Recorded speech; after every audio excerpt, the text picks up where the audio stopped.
Hey guys, in this video I'm going to show you an exercise that you may not be familiar with.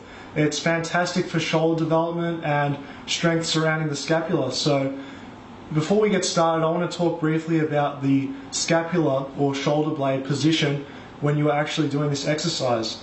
Now when we're doing the exercise, it's important that you're in a position of constant protraction.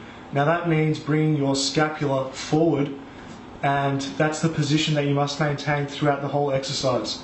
Now you don't want to be in a position of retraction, which is when you bring your scapula backwards, or also known as squeezing the shoulder blades together, because you're not going to recruit the necessary muscles that you are looking to develop when you're working out your shoulders. So I'll just show you briefly. So when we're doing this exercise, we want to be in a position of constant protraction and not retraction. So we'll be holding this hollow body position, and there's only a minute difference between the two, but it's very essential that you hold that protracted position to get the most out of the exercise. So let's see how we do it. Okay, so there's a few different ways you can do this exercise depending on your level of strength. Now, if you're more of a beginner, you want to take smaller steps forward, making sure that you're focusing on maintaining that correct body position that we talked about earlier.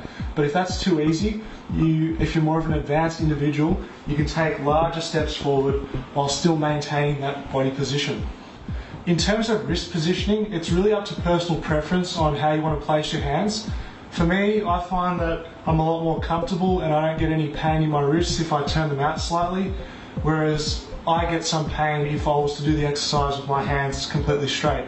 But that's a flexibility issue, and see what works for you. Okay, so there's another way to make the exercise easier or harder depending on your level of strength. Now, this movement is relying on the friction generated by your feet.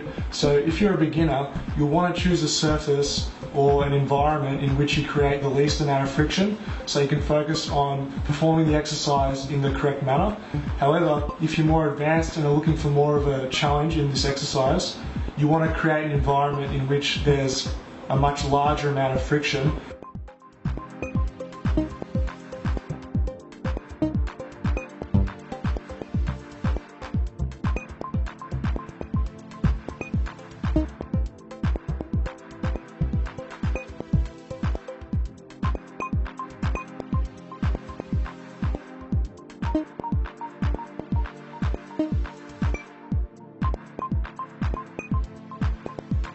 So for beginners, I recommend getting some type of frisbee or something plastic and attempting this exercise first on carpet, because there's a lot less friction when you're doing this.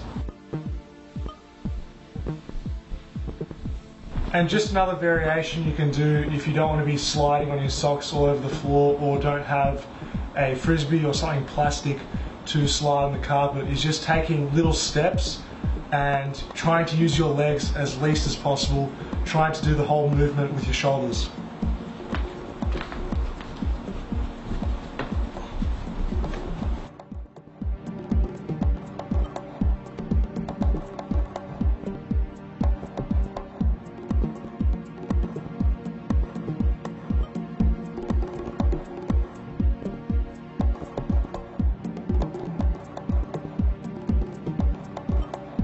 I suggest you do 4 to 5 sets of 20 repetitions, and of course you can do more or less than that depending on your level of strength.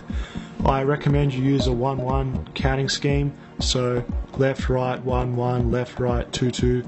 Now for my suggested routine, that would be 20 reps, which is 40 in total, 20 left, 20 right. Let me know what you think would be a good name for this exercise. The most creative or popular suggestion will be used in the title of this video. Thanks for watching.